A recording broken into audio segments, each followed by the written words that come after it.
오늘 우리에게 주시는 하나님 말씀은 요한계시록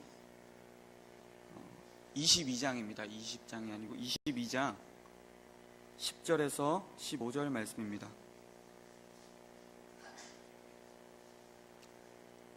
요한계시록 22장 10절에서 15절 말씀입니다. 신약성경 423페이지에 있습니다.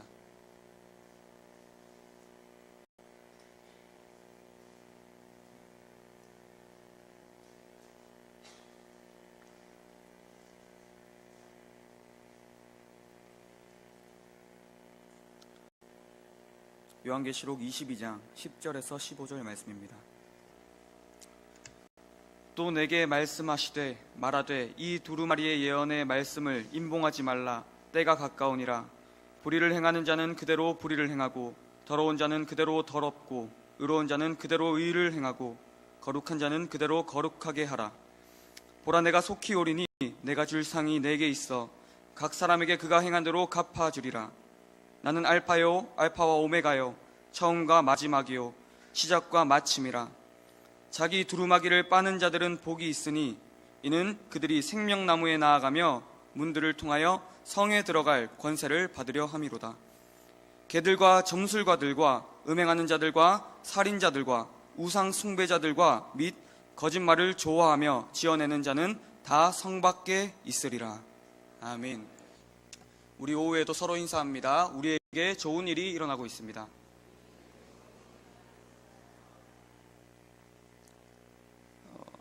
바쁨 중독, 바쁨 증후군, 이런 말들을 들어보셨습니까?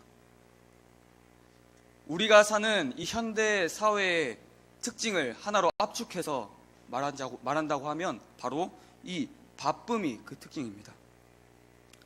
우리 직장에서 하는 사업들부터 집안일, 그리고 심지어 밥 먹는 것까지도 바쁜 사회에 우리는 살고 있습니다. 밥 먹는 것도 바빠서 우리 패스트푸드 이런 것들이 생기지 않습니까? 이런 분주한 환경 가운데 우리는 살아가면서 많은 일들을 실제로 하고 있습니다. 성실한 사람은 사회 속에서 사람들 사이에서 인정을 받게 되는데, 이 성실한 사람을 우리는 바쁘게 사는 사람을 주로 성실하다고 말합니다. 이 바쁜 사회 속에서 요즘 젊은이들은 또 취업이 잘 되지가 않아서 바쁘게 공부를 합니다. 이처럼 바쁜 사회 속에서 우리는 우리의 자신을 소진하면서 살고 있는지도 모릅니다. 우리도 의식하지 못하는 그때에 우리가 이 바쁨에 이끌리면서 산다는 것입니다. 계속되는 이 바쁜 가운데 우리는 우리가 사는 그 목적을 잊고 살 때가 있습니다. 만약 우리가 그 사는 목적을 알고 있을지라도 그 목적대로 못 살 때도 참 많습니다.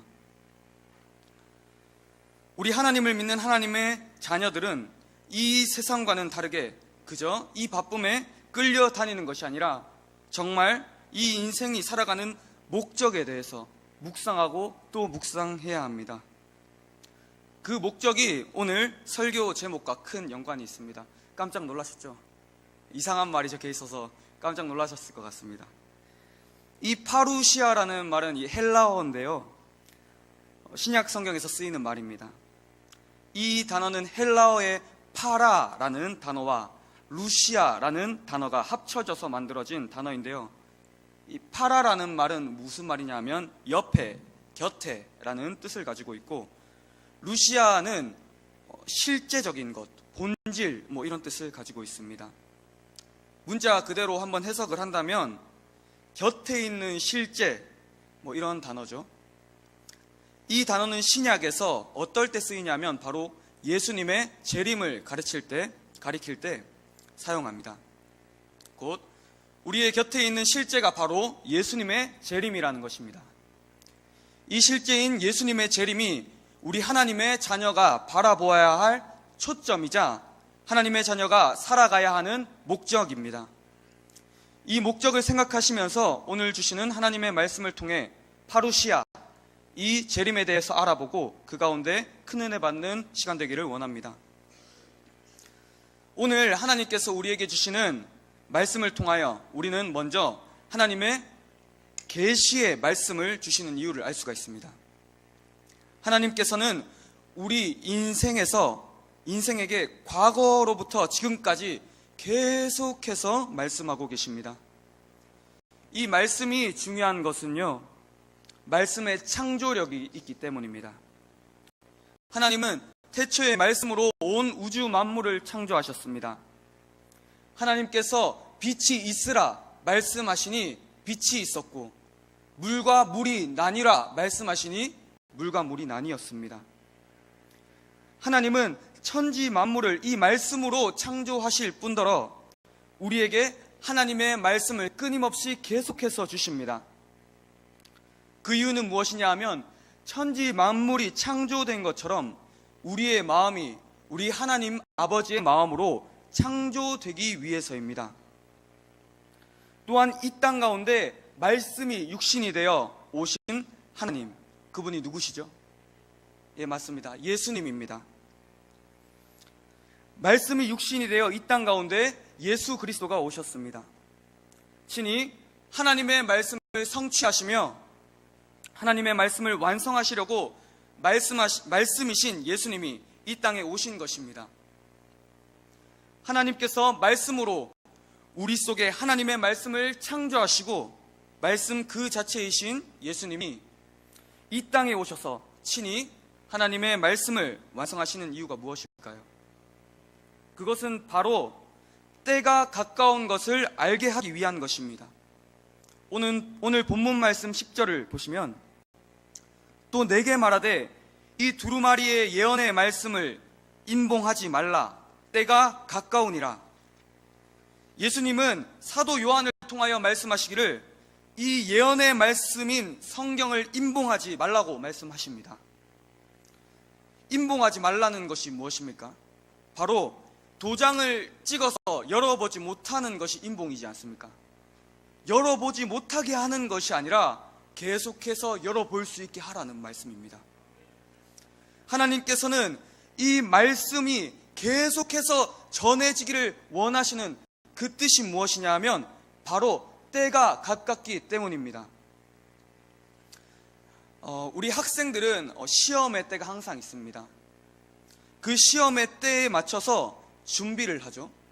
그리고 우리 직장에 다니시는 분들도 이 감사의 때 그런 것들이 있습니다. 그리고 또 월급의 때 이런 것들이 있죠.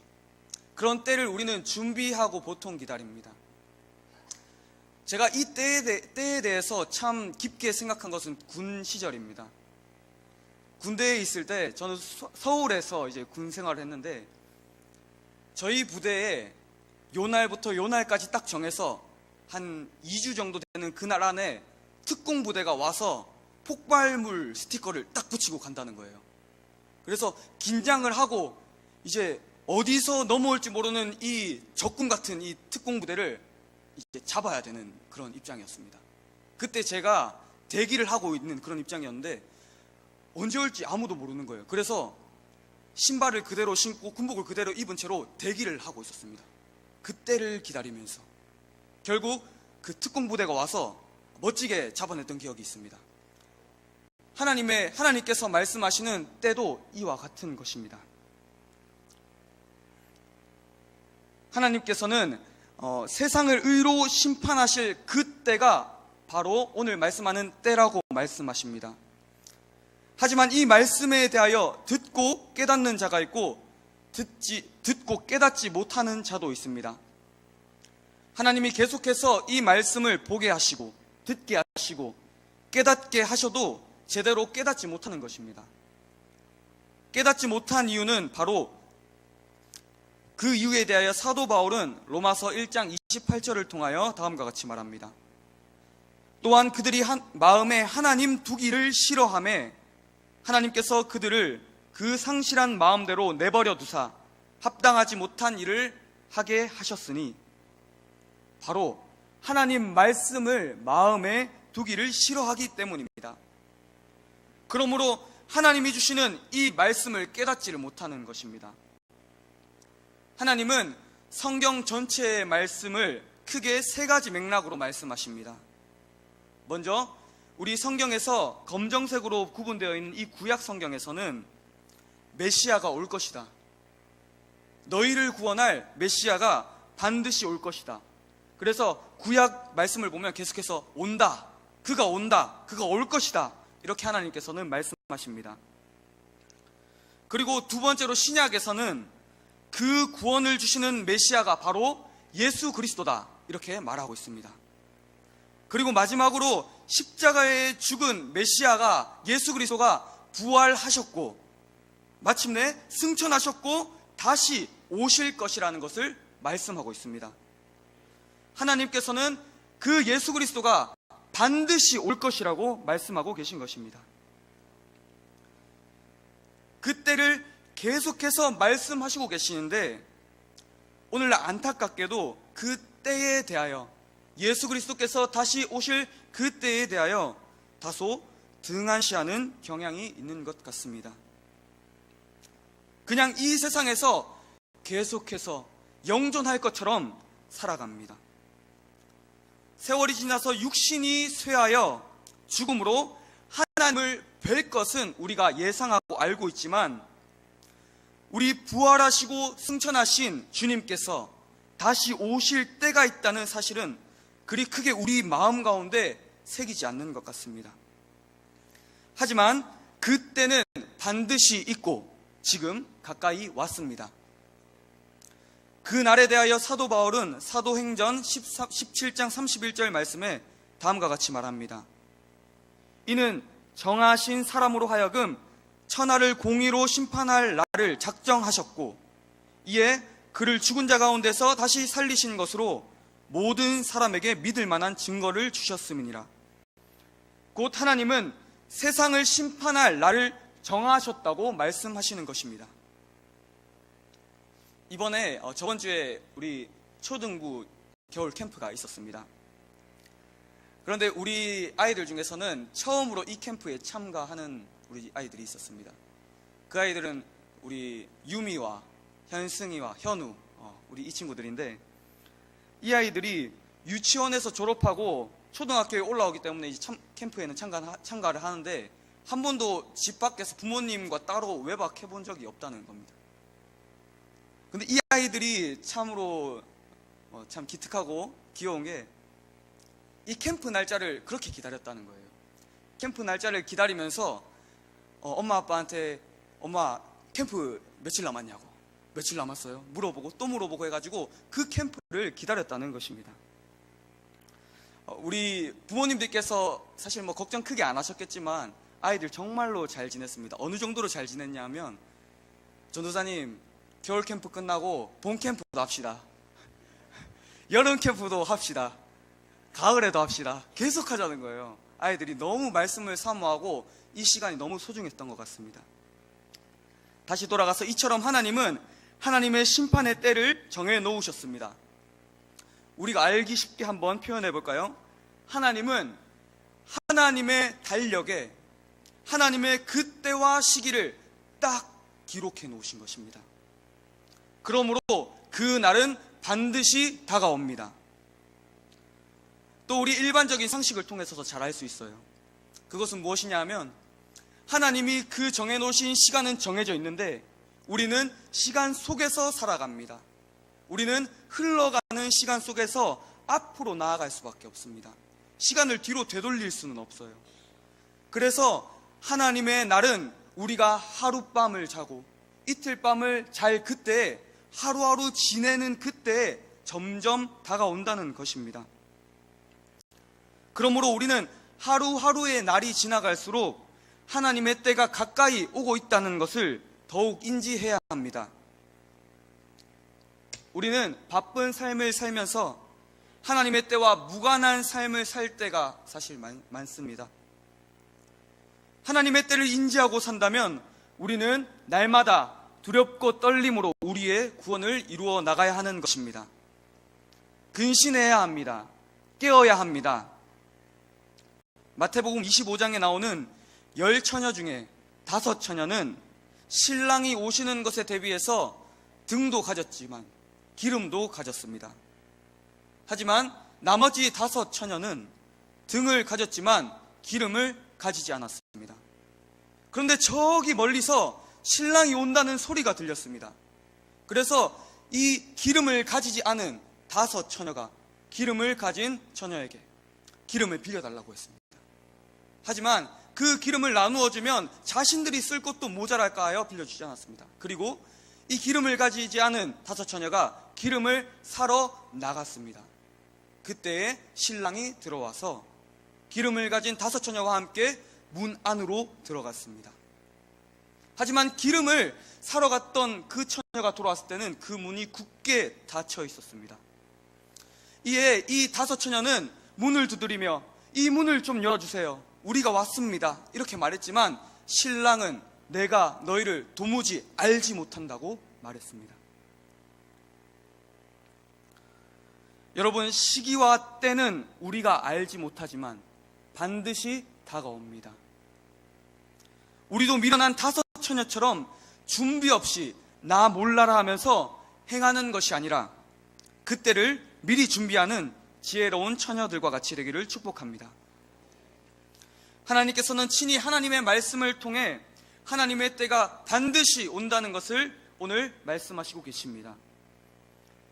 그럼에도 불구하고 정작 우리의 삶을 한 번 더 다시 돌이켜보면 그 때와 시기를 인식하지 못하는 때가 많습니다. 정말 우리 주 예수님께서 다시 오신다는 사실을 안다면 우리 믿는 자의 태도, 하나님의 자녀가 이 땅에서 살아가는 그 태도는 지금과 같지 않을 것입니다. 분명히 다를 것입니다.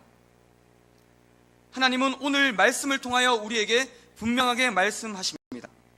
오늘 본문 말씀 11절 말씀에 불의를 행하는 자는 불의를 행하고 더러운 자는 그대로 더럽고 의로운 자는 그대로 의를 행하고 거룩한 자는 그대로 거룩하게 하라.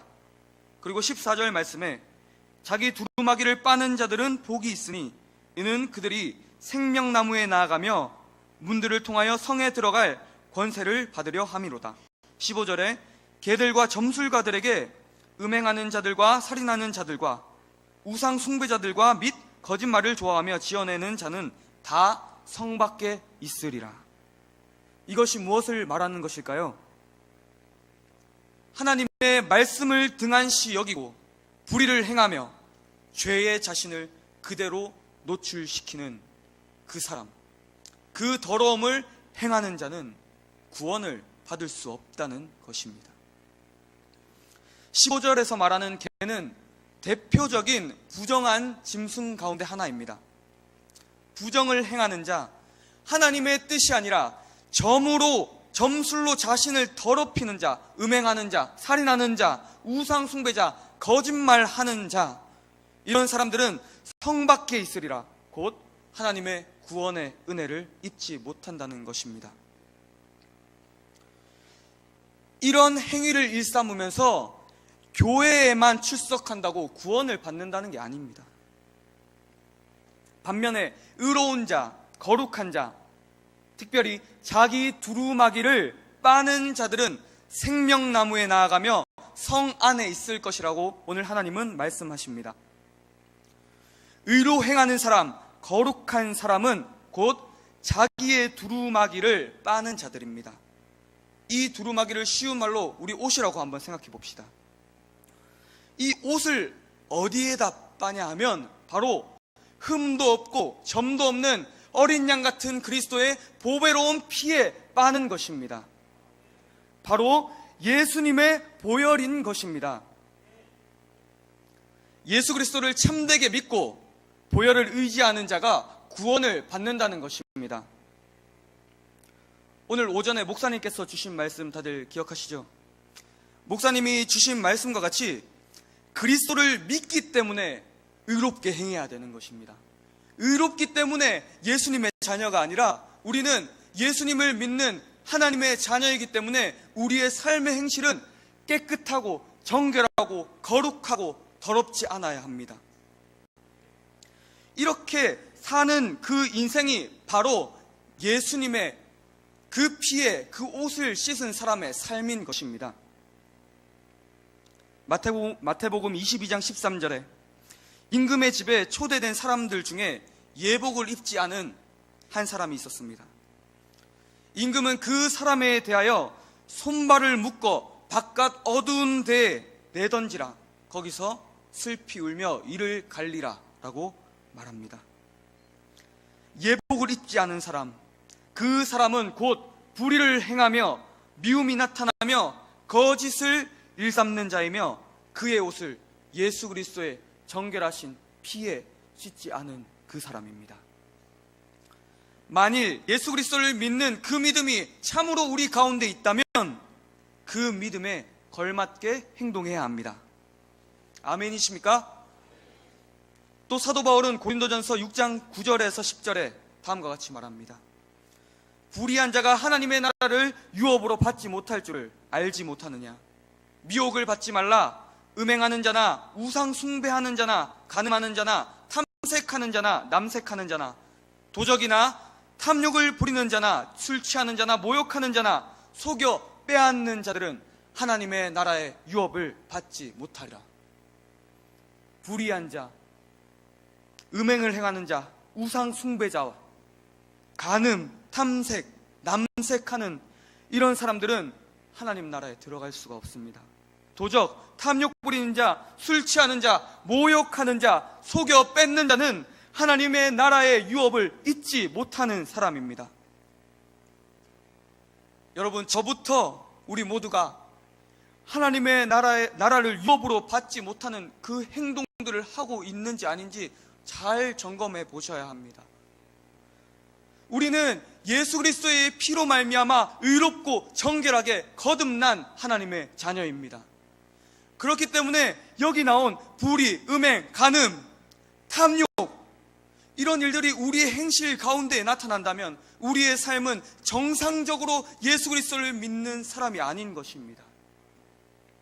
또 하나님은 다니엘 12장 10절에서 다음과 같이 말씀하십니다. 많은 사람이 연단을 받아 스스로 정결하게 하며 희게 할 것이나 악한 사람은 악을 행하리니 악한 자는 아무것도 깨닫지 못하되 오직 지혜 있는 자는 깨달으리라. 여기 나오는 악한 자, 악을 행하기를 일삼는 자, 악이 무엇인지 알면서도 그대로 자신을 악에 방임하는 그 사람은 하나님의 나를 깨달을 수도 없고 그 때문에 하나님의 구원과는 무관한 자라는 것입니다. 하나님은 오늘 우리에게 이 말씀을 동일하게 말씀하고 계십니다. 우리 삶 가운데 악한 자들, 악한 것들을 일삼는 그런 자들 있지 않습니까? 불의, 더러움, 탐심, 술 취하는 것, 음행, 살인, 우상 숭배, 거짓말 등의 열매가 우리 삶 가운데 혹시나 맺히고 있지는 않습니까? 이러한 열매가 맺힌다면 우리는 정말 하나님의 이 때를 두려워하면서 우리 하나님께 우리의 삶을 돌이켜야 합니다. 그 이유는 우리는 이미 예수님의 피로 거듭난 사람이기 때문입니다. 불의를 일삼는 우리의 삶의 모든 것이 오직 주님으로 말미암아 온전하게 하나님의 뜻 가운데 거룩하게 되는 성도님들 되시기를 축복합니다. 예수님은 부활하셨습니다. 부활하셔서 40일간 부활체로 제자들과 함께 하셨습니다. 예수님은 제자들이 보는 가운데 하늘로 올려져 승천하셨습니다. 이 승천을 직접 목격한 제자들이 계속해서 예수님이 올려진 그 하늘을 쳐다보고 있었습니다. 그때 흰 옷을 입은 두 천사가 다음과 같이 말했습니다. 사도행전 1장 11절 말씀에 이르되 갈릴리 사람들아 어찌하여 서서 하늘을 쳐다보느냐. 너희 가운데서 하늘로 올려주신 이 예수는 하늘로 가심을 본 그대로 오시리라 하셨느니라. 바로 이 말씀 이후에 성령께서 제자들을 사용하셔서 믿는 자의 숫자가 날로 더욱 더해져 갔습니다. 이 더해져가는 그 시간이 흐른 후에 믿음의 자녀들이 당시의 사회 속에서 늘어갔습니다. 이에 따라 초대교회 성도들은 국가와 사회에서부터 많은 환난과 핍박을 받게 되었습니다. 그 핍박 가운데에서 오늘의 말씀인 요한계시록이 성도들에게 주어졌습니다. 이것을 통해 알 수 있는 요한계시록이 쓰여진 목적은 무엇이냐면, 극심한 고난 중에 있었던 그 초대교회 성도들을 위해 위로하고 소망을 주며 그 고난을 잘 이겨낼 수 있도록 주어진 말씀이 이 요한계시록이라는 것입니다. 당시 초대교회 성도들은 분명히 이렇게 생각했습니다. 이 지긋지긋한 고난에서 좀 벗어나고 싶다. 이제는 이 고난이 좀 끝나고 평안과 소망이 넘쳤으면 좋겠구나. 이제는 이 고난에서 벗어나고 싶고 목숨까지 위협받는 이 상황이 끝났으면 좋겠다. 그리고 좀 잘 살아보고 싶다. 예수 믿어서 복받고 싶다. 이렇게 그들은 분명히 생각했을 것입니다. 하지만 하나님은 이러한 초대교회 성도들에게 이 땅에서의 축복을 약속하고 주신다는 그런 위로의 말씀이 아니라, 예수님이 반드시 재림할 것이다, 속히 올 것이다 라는 말씀을 주셨습니다. 이것이 무엇을 말하는 것입니까? 이 땅에는 우리가 원하는 참된 평안과 소망이 없다는 것입니다. 이 땅에서 누리는 소망의 차원은 너무도 낮다는 것입니다. 하나님은 고난 가운데 있는 성도들에게 진짜 소망이 무엇인지 알려주시기를 원하셨습니다. 지금의 상황을 모면하고 지금 있는 고난에서 단순히 해방되는 것도 중요하긴 한데, 그것이 정말 참 소망과 평안이 아니라는 것입니다. 그래서 하나님은 오늘 본문 12절 말씀에서 다음과 같이 말씀하십니다. 보라, 내가 속히 오리니 내가 줄 상이 내게 있어 각 사람에게 그가 행한 대로 갚아주리라. 하나님은 우리 그리스도를 믿는 사람의 참 소망과 평안이 오늘 설교 제목과 같이 파루시아, 곧 하나님이, 예수님이 이 땅에 오셔서 주시는 그 바로 재림이다 라고 말씀하십니다. 그 이유가 바로 무엇일까요? 그것은 바로 예수님이 재림하실 그때에 예수님께서 우리에게 주실 상이 있기 때문입니다. 예수님은 마태복음 5장 11절에서 11절을 통하여 제자들에게 이렇게 말씀하셨습니다. 나로 말미암아 너희를 욕하고 박해하고 거짓으로 너희를 거슬러 모든 악한 말을 할 때에는 너희에게 복이 있나니 기뻐하고 즐거워하라. 하늘에서 너희의 상이 큼이라. 너희 전에 있던 선지자들도 이같이 박해하였느니라. 예수님으로 말미암아 욕을 먹고 박해를 당하고 예수님을 믿는 그것 때문에 누군가 이상하게 모함을 꾸며서 나를 힘들게 하는 그 고난 가운데 있을 그때 기뻐하고 즐거워하라는 것입니다. 그 이유는 바로 그때 하늘에서 우리의 상이 크기 때문입니다. 그 상에 대해서 다니엘은 다음과 같이 말합니다. 다니엘 12장 2절 말씀에 땅의 티끌 가운데에서 자는 자 중에서 많은 사람이 깨어나 영생을 받는 자도 있겠고 수치를 당하여서 영원히 부끄러움을 당할 자도 있을 것이며 지혜 있는 자는 궁창의 빛과 같이 빛날 것이요 많은 사람을 옳은 대로 돌아오게 한 자는 별과 같이 영원토록 빛나리라. 할렐루야. 예수님이 재림하실 그때에 천국의 영생을 얻는 자도 있겠고 지옥의 불에서 영원토록 수치와 부끄러움을 당할 자도 있다는 것입니다. 그리고 이 땅에서 참 지혜인 말씀대로 사는 그 사람은 바로 궁창의 빛과 같이 빛날 것이며 많은 사람을 옳은 대로 돌아오게 한 그 사람은 별과 같은 그 영광, 별과 같이 영원토록 빛나는 그 영광을 얻게 된다는 것입니다. 사랑하는 성도 여러분, 우리의 삶에서도 이 사실을 잘 기억해야 합니다. 예수님은 속히 오십니다. 도둑과 같이 우리가 예상하지 못하는 그때에 속히 오시는 것입니다. 그리고 행한 대로 갚아주십니다. 특별히 이 행한 대로라는 말을 우리 마음 깊숙이 새기면 좋겠습니다. 하나님은 우리의 몸의 행실대로 갚아주시는 것입니다. 여러분, 하나님 앞에 우리의 마음을 보십시오. 맞습니다. 하나님께서는 우리의 중심을 중요하게 생각하시고 여호와는 외모를 보지 아니하시고 사람의 중심을 본다고 말씀하셨지만, 우리의 마음이 정말 참된 마음이라면 하나님 앞에 마땅히 그 행실이 나와야 하는 것입니다. 마음만 가지고 있다고 하나님 앞에 진실됐다고 생각하지 마십시오. 마음속으로만 하나님 앞에 사랑합니다, 하나님 그 뜻대로 행하겠습니다, 이렇게 말씀하지 마십시오. 이 마음 가운데 있는 그것이 진실하다면 하나님 앞에 행하는 믿음이 있어야 합니다. 그러므로 정말 오늘 주시는 이 하나님의 말씀을 믿는다면 우리의 삶의 행실은 마땅히 달라져야 합니다. 우리가 알지 못하는 그때 속히 오시는 주님을 믿는 삶은 그 행실에서부터, 그 씨부터 다를 수밖에 없습니다. 만약에 예수님이 내일 오신다고 한번 생각해 보십시오. 진짜로 그렇다는 것이 아니고요.